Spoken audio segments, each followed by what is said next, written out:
Salama, frères et sœurs dans le Seigneur. J'espère que tout le monde se porte bien par la grâce de Dieu.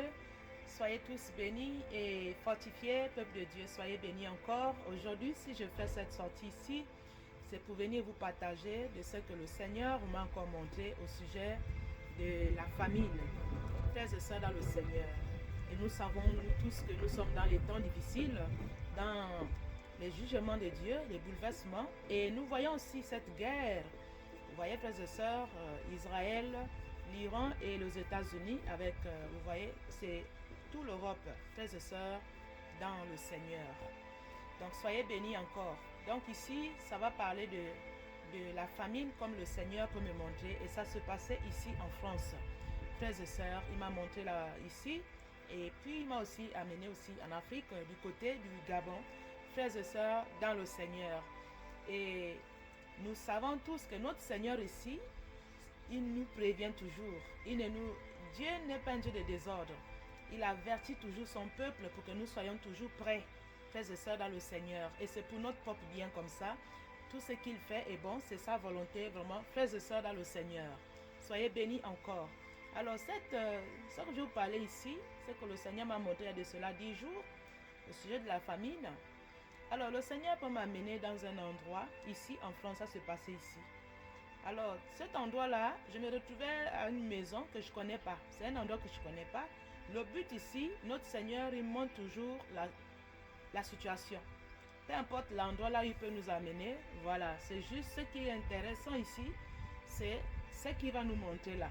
Voilà, c'est ça. Donc, comme je disais, il m'a amené dans cet endroit-là. Mais il y avait une maison et je me suis retrouvée comme si c'était une terrasse. Voilà, la maison là avait une terrasse comme les doubles vitrines qu'on pouvait voir aussi de l'extérieur. Donc, j'étais là comme ça.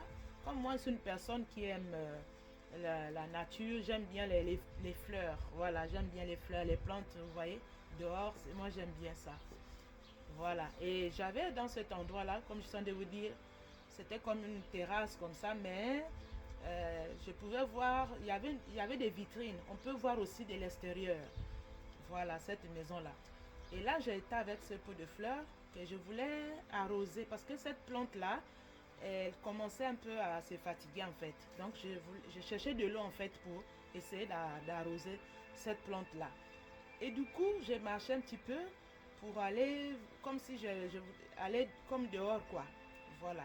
Et là, du coup, dehors, je vois maintenant un endroit, ça s'est transformé. Il y avait beaucoup des arbres. Et les arbres là étaient secs. Voilà, c'était des arbres, beaucoup entassés. C'était mélangé avec les racines. Vous voyez, comme une broussaille comme ça là. Et les arbres étaient beaucoup secs. Et l'endroit même là où la terre était vraiment sec. Vraiment, il n'y avait pas de verdure en fait. Et là, du coup, je vois maintenant ma voisine, c'est une blanche, c'est une française aussi, qui passait. Et pourtant, cette voisine-là, elle n'habite pas dans ce lieu-là. Ça n'a rien à voir avec elle. Donc, elle est passée. Je l'ai vue passer, cette voisine-là. Je pense qu'elle était avec sa fille. Donc, elle passait. Là où il y avait les arbres secs, je suis en train de vous parler là, et la terre là où c'était sec. Frères et sœurs dans le Seigneur. Donc, ça m'a étonné de voir cette voisine-là qui passait. Voilà, c'est comme c'était fait exprès pour que, en fait, c'est le langage de Dieu. Dieu voulait me faire comprendre que les arbres que tu vois là, c'est un peuple. C'est un peuple qui va souffrir. C'est un peuple qui aura des difficultés. Vous voyez la France, ça va, il y aura des famines en fait. La chasseresse là, les arbres là, c'est un peuple, comme je suis en train de vous expliquer ici. Et cette voisine là, vous voyez, c'est une blanche, c'est une française.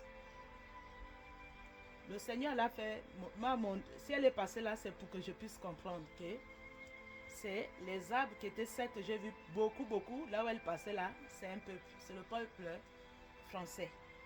Vous voyez, frères, c'est comme ça le langage de Dieu. Nous sommes les arbres, frères et sœurs, dans le Seigneur. Et cet endroit était sec. Sec, la terre était sec en fait. Et les arbres aussi étaient secs. Malgré qu'il y avait les racines, mais ces arbres étaient vraiment remplis. Il manquait de l'eau, il manquait de vie. Donc, ça veut dire quoi? C'est la sécheresse, c'est la, la, la, la famine. Vous savez, quand c'est sec le sol, on aura du mal de produire des choses, de nourriture.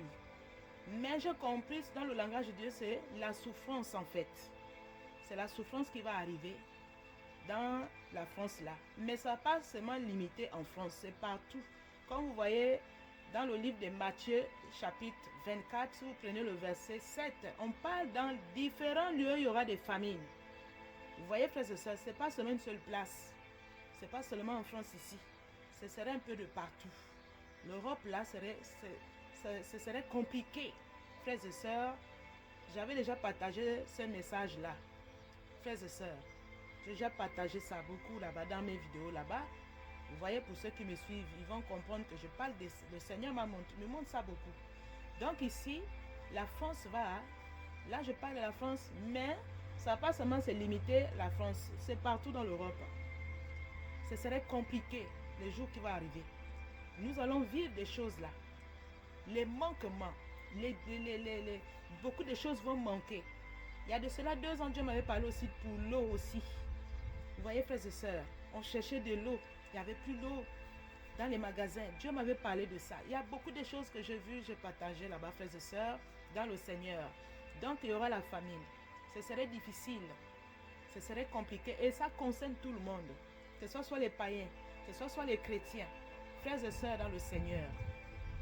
Donc, après cela, le Seigneur peut m'amener aussi au Gabon. Et là, je me retrouve avec les bien-aimés. Voilà. Et là, à cet endroit-là, on était dans un carrefour. On était à côté d'un carrefour. Et là, je pouvais voir une femme qui venait vendre du manioc. Et, vous voyez, en Afrique, il y a des mamans qui font du manioc pour leur commerce, pour vendre du manioc. Et le manioc était devenu difficile à trouver. Le manioc était devenu difficile. Les gens cherchaient le manioc. Vous voyez, frères et sœurs, les maniocs déjà emballés, là, attachés, comme chez moi au Gabon, les mamans là qui font les maniocs là. Donc elle venait vendre. Et là, tout d'un coup, quand j'ai vu cette femme là venir avec ce panier de manioc pour vendre, elle était la seule à vendre. Alors je disais au bien-aimé, allez-y maintenant, achetez le manioc arrivé, il faut courir. Et c'était compliqué même. Beaucoup de gens sont arrivés et se bagarraient pour avoir un bateau de manioc. C'était difficile et je voyais, il y avait même des gens qui avaient mis des gratinures même. Il y avait, oui, quelques-uns avaient des gratinures parce qu'il y en a qui essayaient de tomber même pour discuter, pour avoir un bateau de manioc, frères et sœurs, dans le Seigneur. Vous voyez, frères et sœurs, c'était terrible.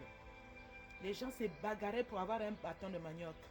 Donc c'est pour dire que la famine. Et là, j'ai compris qu'il y aura, c'est un langage de Dieu. Il y aura aussi les difficultés là-bas. Il y aura des manquements de choses.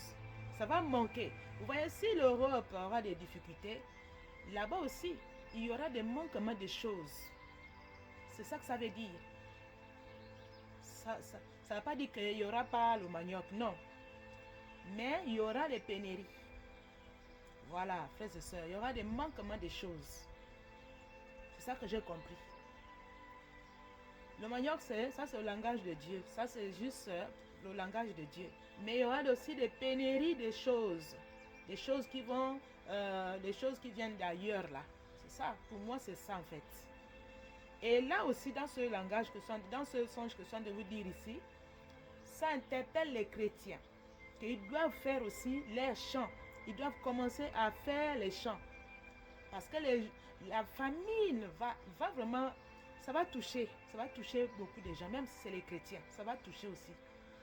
Vous allez voir dans la Bible, Jacob a envoyé ses enfants en Égypte parce qu'à Canaan, il y avait la famine. Donc Jacob a envoyé ses enfants en Égypte, vous voyez, pour aller chercher de quoi manger là-bas. Joseph était là-bas. Et Joseph aussi avait fait les provisions aussi parce que la famine, vous voyez, si on lit la Bible, vous allez comprendre. Joseph aussi avait fait les provisions. Ils avaient à manger là-bas. Et les enfants d'Israël, les frères de Joseph, là, ils allaient acheter à manger en Égypte.